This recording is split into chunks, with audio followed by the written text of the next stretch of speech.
Hello,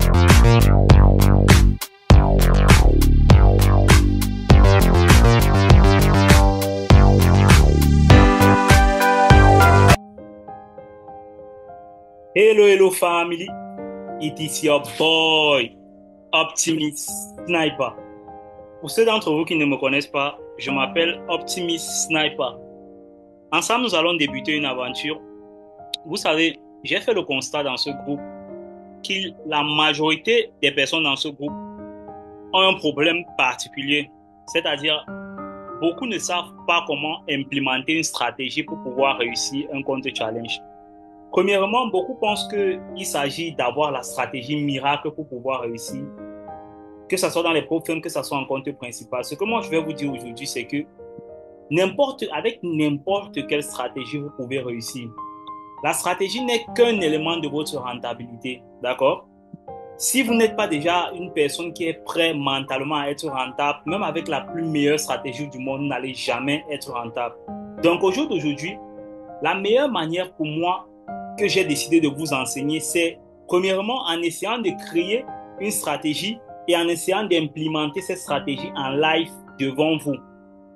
Ce que je tiens à vous noter, c'est que au préalable, je n'ai jamais eu à tester cette stratégie, d'accord? C'est la première fois que je vais tester cette stratégie en live et je préfère le faire devant vous. Ceci, pourquoi?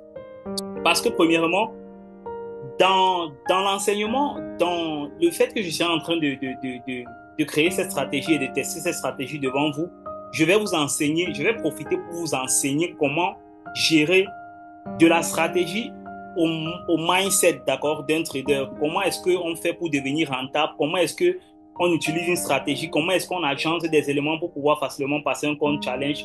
Bref, je vais vous enseigner tout de A à Z pendant qu'on sera en train de tester cette stratégie.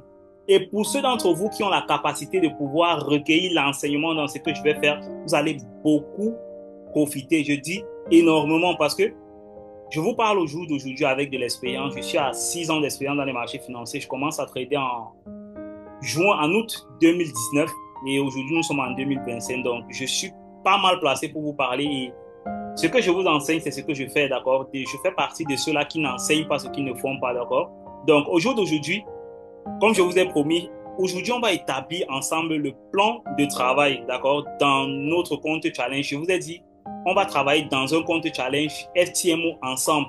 La stratégie que j'ai mis en place, c'est une stratégie qui est basée principalement sur les outils IOVIA, d'accord? Au préalable, moi, je tiens à vous rappeler que moi, je suis un trader ICT. Pour ceux qui connaissent ICT, donc, parce qu'il faut que vous essayez de connaître mon background pour savoir d'où je viens et où je suis aujourd'hui, d'accord? L'entreprise IOVIA, avant que je ne rencontre IOVIA, moi, j'étais déjà rentable, d'accord? Je suis un trader rentable depuis. Mais avec mon frère Nathanaël, on a décidé de se mettre ensemble pour pouvoir aider les gens à atteindre une rentabilité plus facilement. Et avec l'entreprise IOVIA, avec les outils qu'ils mettent à disposition, vous avez la capacité d'être rentable très rapidement parce que les outils font la majorité du travail. Par exemple, je prends un simple exemple, d'accord, pour déterminer, par exemple, le directional bias, c'est-à-dire la direction du prix, d'accord, dans les higher time frames. Avec ICT, il y a une panoplie de choses que vous devez faire pour pouvoir arriver à la conclusion, pour savoir quel time frame, quel directional bias vous allez suivre, quelle direction du marché vous allez suivre, d'accord. Par contre, rien qu'avec un outil, vous pouvez déterminer la tendance du marché en 1, 2, 3 minutes facile. Donc, ce que moi j'ai pris le temps de faire ces derniers mois, c'est essayer d'élaborer une stratégie basée avec les différents outils d'IOVIA pour vous permettre d'atteindre la rentabilité plus facilement et surtout pour vous montrer un processus B à bas qu'on peut appliquer ensemble et voir quels sont les résultats que ça va donner. Je tiens encore à vous rappeler qu'au préalable, je n'ai pas eu à tester cette stratégie. Mais je crois bien avec mon expérience que cette stratégie va marcher. Pourquoi? Parce que au préalable, je sais comment est-ce qu'on construit une stratégie, d'accord? Beaucoup d'entre vous ne savent pas comment construire une stratégie et ne savent même pas quels sont les éléments nécessaires pour une stratégie rentable. Les deux éléments les plus importants lorsque vous êtes en train de créer une stratégie, c'est le win rate et le risk to reward, d'accord? Lorsque vous avez déjà les datas de votre win rate et votre risk to reward, vous pouvez facilement trouver le juste équilibre dans ça et je vous assure que vous allez être rentable, d'accord? Vous n'avez pas besoin de faire quelque chose d'extra pour être rentable. je vais un peu essayer de vous donner quelques petites datas faciles que vous devez déjà retenir en tête pour savoir si au préalable, vous aussi, vous avez l'envie de créer une stratégie. Vous devez savoir ceci, d'accord? Ça, c'est quelque chose que vous devez savoir clairement. Donnez-moi une minute pour que j'essaye de regarder ça pour vous. OK. Par exemple, si vous êtes un trader, d'accord, et que vous désirez créer une stratégie, si vous avez dans votre stratégie, vous avez la possibilité d'avoir un win rate de 51%, d'accord, c'est-à-dire que sur un alignat de 10 trades, d'accord, vous avez la possibilité de passer, d'avoir 5 ou 6 trades gagnants, d'accord, c'est-à-dire 60, 51 à 60%. Vous pouvez carrément essayer d'avoir un objectif de 1 sur 1 RR, d'accord, pour être rentable. Avec ce win rate de 51 à 60%, même avec un RR, j'espère que chacun d'entre vous sait ce qu'on appelle un RR.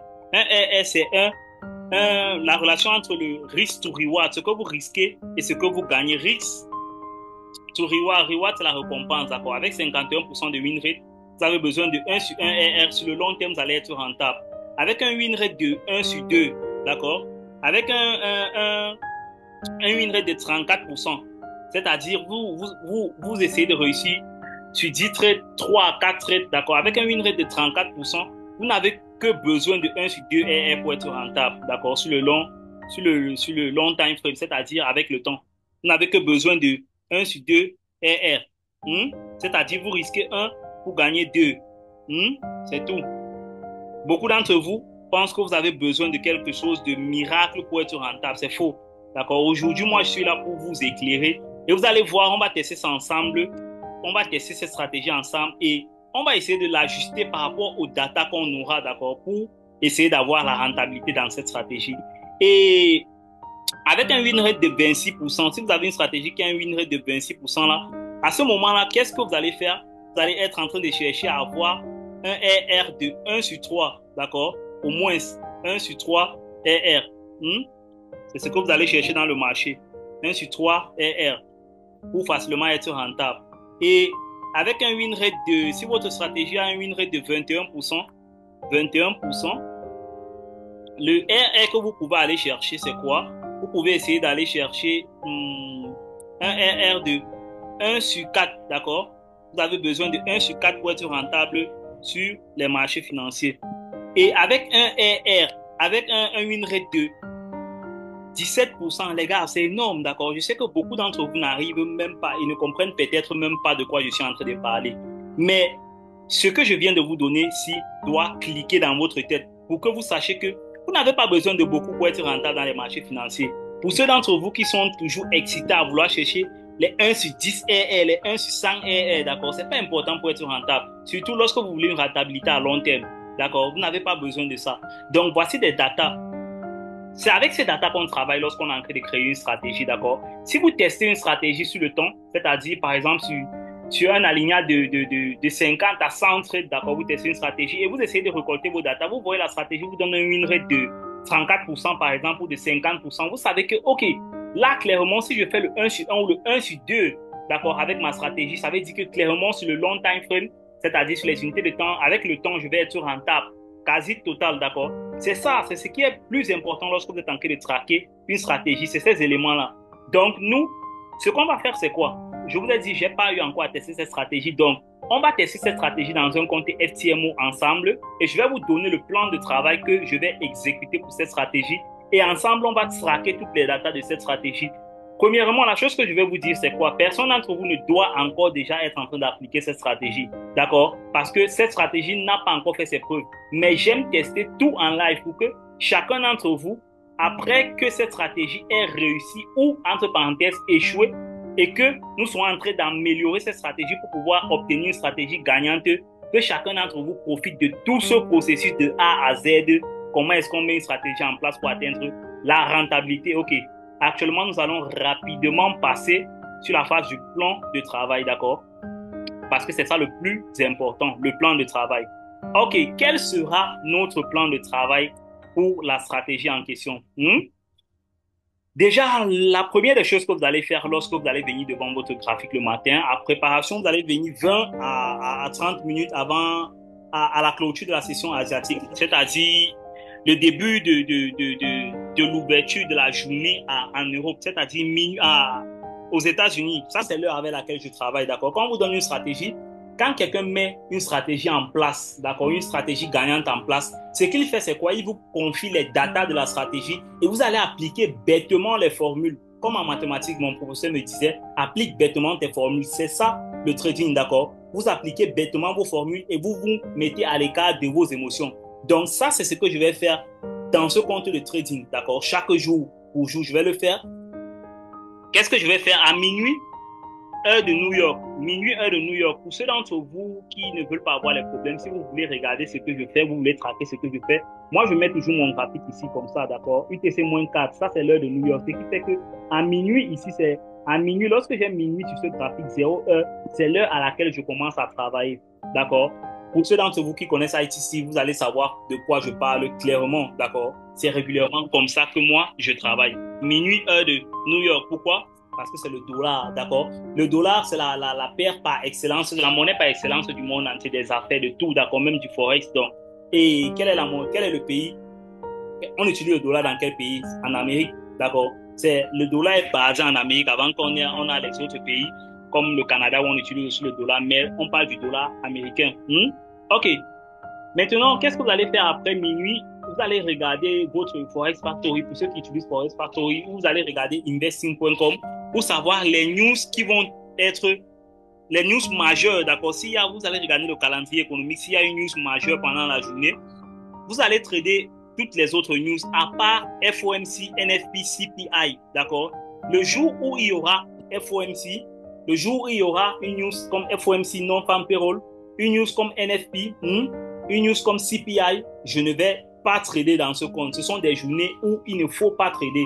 Pourquoi? Parce que régulièrement, pour beaucoup d'entre vous, vous pensez que la volatilité de ces news va vous aider, d'accord? Vous allez profiter de cette volatilité avec ce dégagement. Vous allez quitter de $5 à $100 ou à $400, mais d'accord? Avec l'expérience, laissez-moi vous dire que ça va marcher moins que ça va marcher peu de fois, d'accord? Si 100 fois, vous allez faire ça peu de fois. Mais la majorité des temps, c'est que vous réjouissez tellement une fois que ça a marché, d'accord? Et vous oubliez toutes les fois que ça n'a pas marché. Donc, ici, moi, je ne vais jamais trader pendant la journée de FOMC, pendant la journée de NFP et pendant la journée de CPI. Clairement, si je vais trader en démo pour cette stratégie. OK. Maintenant, après ça, qu'est-ce qu'on va faire? Après qu'on ait vérifié ça, s'il s'agit d'une journée où il n'y a pas ces news, on va trader tranquillement. Qu'est-ce qu'on fait? On va aller on check le plan de travail, définir la tendance du jour. Qu'est-ce qu'on va faire pour définir la tendance du jour? Simplement, pour définir la tendance du jour, ce qu'on va faire, c'est quoi? On se retrouve ici sur Impulse, d'accord? On se retrouve sur Impulse ici, là.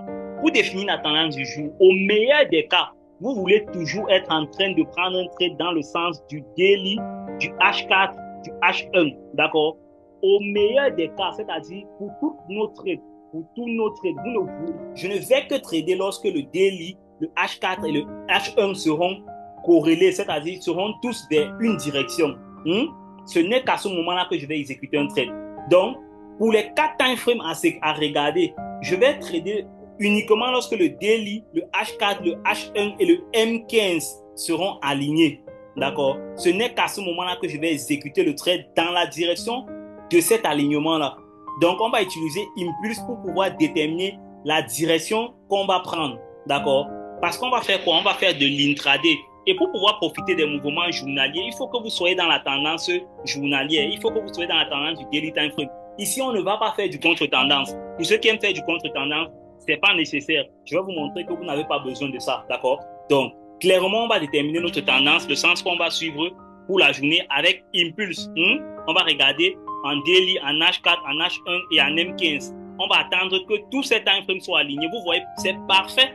Actuellement, l'euro USD, c'est parfait quand tous ces time frames sont alignés comme ça. Là, vous savez que vous avez tout derrière vous, d'accord? Vous avez des trades à haute probabilité que vous pouvez prendre. OK.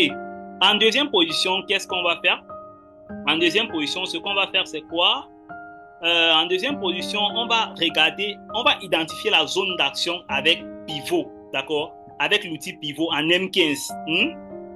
On va aller sur pivot, rapidement, on regarde pivot. On va venir juste ici, là, clairement, sur pivot. On va aller en M15 et on va regarder la zone entre la zone S0, vous savez déjà, pour la majeure partie d'entre vous, vous savez à quoi ces outils servent. Vous savez même comment les utiliser. Mais je vais vous montrer comment moi, je vais les utiliser, d'accord? Parce que j'ai assez d'expérience pour pouvoir créer quelque chose qui a un sens. Je ne vais pas vous dire pourquoi j'ai décidé de faire ça comme ça, mais avec d'autres vidéos, je vais vous expliquer clairement. Cette vidéo, je vais être un peu bref. Je ne veux pas que cette vidéo soit très longue. Pendant qu'on sera en train de décortiquer le trading chaque jour, je vais essayer de vous infiltrer pourquoi j'ai décidé de faire tout ça comme ça. Ok, clairement, on va essayer de prendre les achats. Lorsqu'on a déterminé la tendance en daily time frame sur Impulse, on va essayer de prendre des achats dans la zone S1 et S0. On va déterminer ça avec pivot, d'accord? Et lorsqu'on va vouloir prendre les ventes, on va essayer de venir regarder la zone R8 et R7 pour les ventes, d'accord? Rien que ces zones-là. Ce n'est que quand le prix va arriver dans ces zones-là qu'on va agir, d'accord? Ok, c'est simple, aussi simple que ça. Simple comme bonjour. Ok, lorsque le prix va arriver dans la zone S0, S1 pour des achats, on va essayer d'acheter après des confirmations. Pour les ventes, on va attendre la R7 et la R8. C'est clair, non? C'est très clair, j'espère ça. Ok. Maintenant, après ça, qu'est-ce qu'on fait? On va attendre que le prix entre dans la zone d'action, c'est-à-dire dans les différentes zones qu'on a citées. Maintenant, la première des choses qu'on va faire, on va surveiller les confluences. Lorsque le prix arrive dans une zone de support, vous ne savez pas s'il va casser ce support ou s'il va rebondir, d'accord? Vous devez être patient. Vous attendez que le prix vous montre qu'il veut aller dans votre sens, qu'il va se retourner. C'est ça qu'on appelle surveiller les confluences de retournement. Comme première confluence de retournement, on va surveiller une divergence.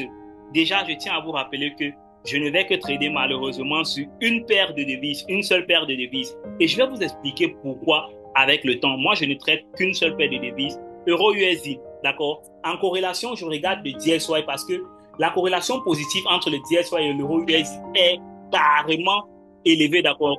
Pratiquement 91% de corrélation. Donc, régulièrement, l'euro-USD et le DXY vont dans un sens contraire. Donc, je peux surveiller ces deux-là. J'ai toujours régulièrement trader avec ces deux-là. On va surveiller la divergence sur l'euro-USD ou sur le DXY à l'aide du RSI. Donc, lorsque le prix va arriver dans la zone pivot, d'accord, on aura notre indicateur ici. Voilà l'indicateur, par exemple. Ici, on aura notre indicateur comme ça, là. On va surveiller une divergence lorsque le prix va arriver dans la R0, par exemple, si c'est un buy, ou dans la R1, dans la S1 ou S0. On va surveiller. Pour un buy, on va d'abord attendre que le prix nous donne une confirmation. La première confirmation, c'est la divergence. Qu'il y ait une divergence. Ici, là, moi, je vais ajouter à ça DXY. Je vais surveiller l'euro-USD et le DXY pour attendre qu'il y ait une divergence sur l'un des deux indicateurs. Si vous voulez avoir le DXY, vous pouvez avoir le DXY ici. Si je ne me trompe pas, voici le DXY ici. D'accord? Voici le DXY. Vous allez attendre que l'un des deux vous montre une divergence. Si un des deux vous montre une divergence, c'est déjà bon. On passe au next, d'accord? Après qu'il y ait la divergence, vous allez attendre un BOS, un Break of the Market Structure, une cassure du marché, d'accord, en M15 sur le high de Impulse. Ou confirmation, première des choses, disons d'abord ça, BOS en M15 sur le high de Impulse ou confirmation de signal haussier. Maintenant, après que vous avez vérifié s'il y a une divergence ici, là, ce que vous allez faire, vous allez revenir sur Impulse, vous allez marquer vos high en low ici, d'accord? Clairement, vous allez venir regarder, vous marquez vos high et low. Lorsque le prix sera déjà dans la zone d'action, il a montré la divergence. Vous allez attendre que en M15, vous venez en M15 parce que toutes nos confirmations, on va les regarder en M15. Je tiens encore à vous préciser ça. Vous allez attendre que le prix casse la structure du marché, un ancien high. Par exemple, dans le cas dans un cas haussier, je vais attendre que le prix casse le high, un high précédent, d'accord? Du point de vue de la clôture de la bougie, qu'une bougie est clôturée au-dessus du plus haut des bougies précédentes, d'accord? Quant à la mèche, si on a déjà une mèche qui est partie au-dessus de la mèche précédente, je vais buy le prix, je vais avoir la confirmation, d'accord? Ça, c'est la deuxième confirmation. Maintenant, si on n'a pas cette confirmation et que Impulse, par contre, a donné une confirmation de buy, quand je parle de la confirmation de buy d'Impulse, c'est une flèche de macro-héros, ce qu'on appelle le macro-héros, c'est ça, vous voyez, la macro-trend, d'accord? Si on a une confirmation du macro-trend ici, là, c'est aussi bon, c'est une deuxième confirmation. Par contre, si on n'a pas encore la cassure, on a la confirmation, là, c'est validé. Ça veut dire que le buy est d'actualité, d'accord? Vous connaissez toutes les confirmations d'Impulse. Avant que le prix ne donne, Impulse ne donne cette flèche, il faut bien que la ligne primaire soit en dessous du prix, il faut bien que la ligne bleue soit au-dessus de la ligne rouge, il faut bien que le momentum soit haussier, il faut bien que le prix se retrouve dans la zone de suivante, d'accord? Maintenant, pour atteindre le prix dans la zone de suivante, pour entrer en position, qu'est-ce que nous, on va faire? On va utiliser le Fibonacci, d'accord? Aussi simple que possible, d'accord? Une stratégie qui sera facilement duplicable si elle réussit à être rentable, d'accord? On va utiliser le Fibonacci. Qu'est-ce qu'on va faire pour utiliser ce Fibonacci? On va juste essayer de retracer le high, d'accord? Vous savez, chacun d'entre vous, comment on utilise le Fibonacci. On prend du high au low et on va attendre le prix au 0,618 clairement.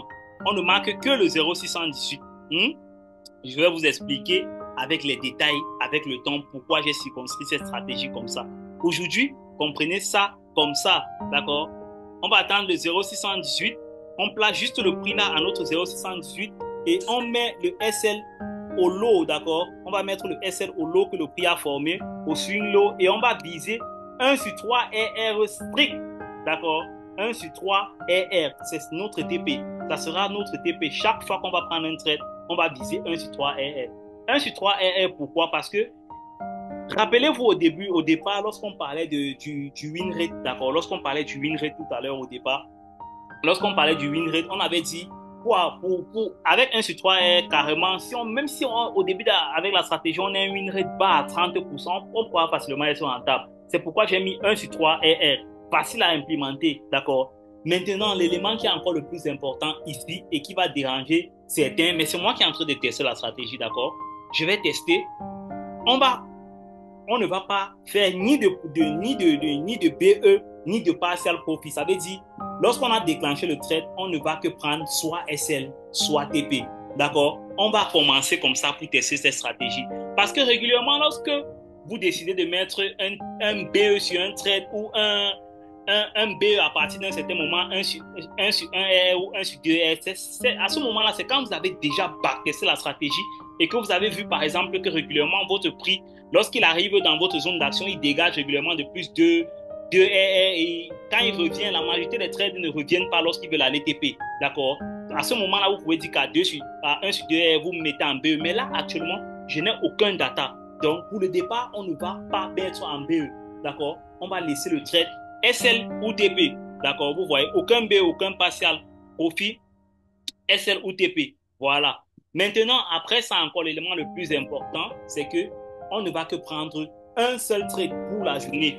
S'il arrive qu'on prend ce trade et qu'on a un SL, c'est fini pour la journée. S'il arrive qu'on prend le trade et qu'on a un TP, c'est fini pour la journée. Un seul trade pour la journée, d'accord? Après ça, qu'est-ce qu'on va faire? On va établir le bilan de la journée, on va documenter le processus. Établir le bilan de la journée, c'est regarder s'il y a eu un SL ou TP. Documenter, c'est prendre le trade, faire la capture du trade, mettre dans votre journal de trading le point d'entrée, le SL, le T-profit. S'il y a les détails à noter, vous allez noter par exemple le prix est parti à 2 RR, il est venu vous SL. Je vais vous montrer en fait comment documenter le processus au fur et à mesure. Ça, c'est le travail qu'on va faire, les gars. D'accord? Ça, c'est le travail qu'on va faire. Je vous assure, ça va être une aventure très, très excitante. Pourquoi? Parce que dans ça, je vais vous enseigner beaucoup de choses. D'accord? Je tiens à vous rappeler que ça, c'est pas la première fois que j'ai eu à faire ce genre de challenge. En live régulièrement, je l'ai fait avec ma communauté. J'ai une très grande communauté aussi que je tiens.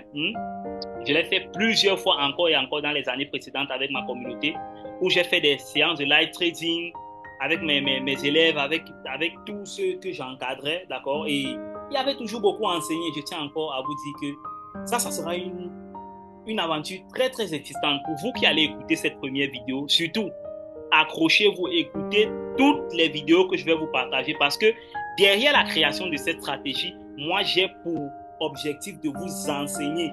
Pour vous qui n'êtes pas en train d'utiliser cette stratégie, vous avez déjà vos stratégies que vous utilisez. D'accord? Chacun d'entre vous ici dans ce groupe a une stratégie, que ce soit Rami, que ce soit Bastien, que ce soit Alex qui l'utilise, d'accord, actuellement pour avoir ses résultats. Mais dans ça, l'élément le plus important, c'est le money management. D'accord? Pour le money management, vous savez déjà, on ne risque qu'un seul trade par jour. On ne va risquer que 0,5% de notre compte challenge au départ. Maintenant, au fur et à mesure qu'on sera en train d'avancer, je vais vous montrer comment tacler un money management, comment mettre un money management solide en place, d'accord, pour que chacun d'entre vous soit capable de produire des résultats cohérents et consistants sur le temps. Parce que la majorité d'entre vous ont des stratégies rentables. Mais l'élément le plus essentiel que vous n'avez pas, c'est le risk management. Vous ne savez pas comment gérer votre risque. Vous prenez un risque de 1% sur ce trade, vous prenez un risque de 1,5% sur l'autre trade. Lorsque vous perdez, vous voulez recouvrir votre trade avec un plus grand risque, ainsi de suite, ainsi de suite. Donc les gars, ne vous inquiétez pas, ça va être une aventure très, très, très excitante. Je tiens déjà à vous rappeler encore que ne manquez aucune vidéo, les gars. S'il y a une chose que je vais vous dire, c'est ne manquez aucune vidéo parce que je vais vous bourrer d'informations, les gars.